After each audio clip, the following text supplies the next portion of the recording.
Yeah, when I was back in Park City, it was nice and tranquil, and I liked it. And now I'm back in race environment, so it's good. How'd today's race feel? Good. Yeah, body felt good. You know, it's a prelim, so you kind of have everything to lose in these. But yeah, my body felt good, and came around that like final 100, 200. Looked around, and we were the guys I was with. We were clear of the pack, so feels good to be able to kind of coast it in rather than fighting for every spot in the prelim. So yeah, it was good. I think the final will be similar to that, just a little more hectic, and it'll take a really hard close to get in the top three. So yeah, it was good. You got a matchup between the 10K champ and the 1500 champ in the final. How do you beat the 1500 champ? We'll see. I guess decent logic would say turn it into a strength race, but we'll see how it goes. Grant, for the people that I mean, they might look and be like, oh, like he went back to elevation and he's going to come back down. But I love you using the word tranquil. Like, just how calming is it for you just to get away from all the hustle and bustle for a while, and like you said, just treat it like two separate meets, two separate challenges. Like, how good is that for the soul? Yeah, it's nice. There is something to maintaining a little bit of an altitude boost, but most of the reason I went back up was just to, sometimes when you sit in Eugene for 10 days straight, it turns into a little bit of circus, and you're having the same conversations with everybody like every day, and you're on pre-trail, seeing your whole competition every day, and it's nice just to be back at. I live in Park City now, so that's home base, and there's a direct flight from Eugene up there, so it really doesn't take too long to get back home, and I'm happy I went back.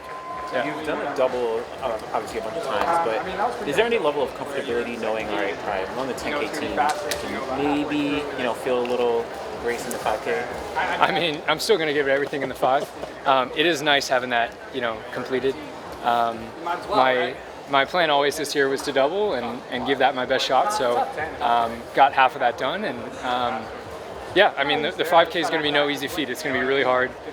You've got tons of people coming back from the 10K, tons of people coming from the 15, and then you got people fresh for the 5 too. So it's going to be a challenge, but it is comforting to have a ticket to Paris booked.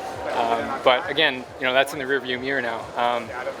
If I stuck around here, once you make a team, it's such an emotional, cool experience. And there's so many people behind you that sometimes you feel like, you made it, but there's still a lot of work to do. So trying to leave that in the rearview mirror now and focus on the next race.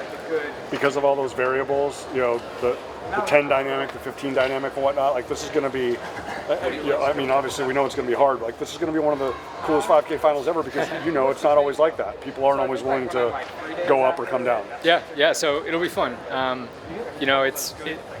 It's a U.S. championship and it doubles as the selection process for the trials. So I think everyone that was entered in both, it's a great opportunity. Just if one of your races didn't go super well, you get another chance. If it went well, then you have a new opportunity to do something cool. So happy that things have been working well and on to the fun. Do you think you're in better 5K shape or 10K shape right now? It's tough to say. It's kind of a challenge to gauge your fitness or to plan out your fitness through the year because this is such a difficult meet.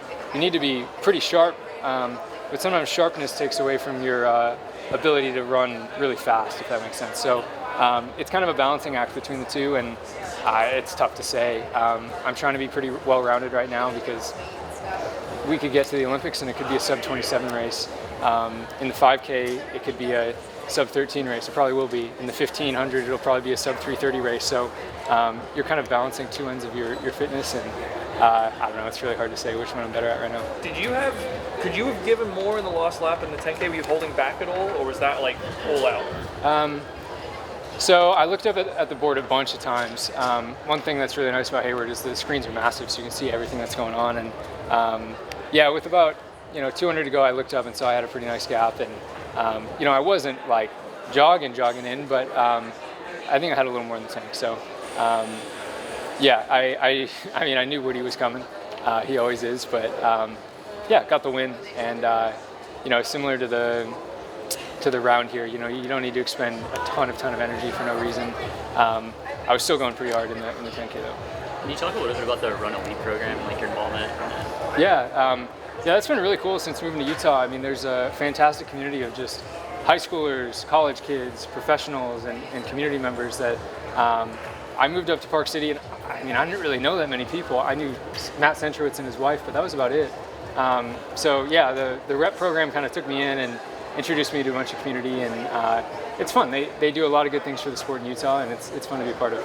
So there's no like training commitment or anything like that? No, it's more just kind of like it's a community thing. Like an opt-in, yeah. It's an opt-in community thing, and I've opted in, and it's been fun. Have you done like any programs, or is it more just they have like events for? Yeah, there's events. So there's like a high school all-comers meet at the end of the season. Came down for that.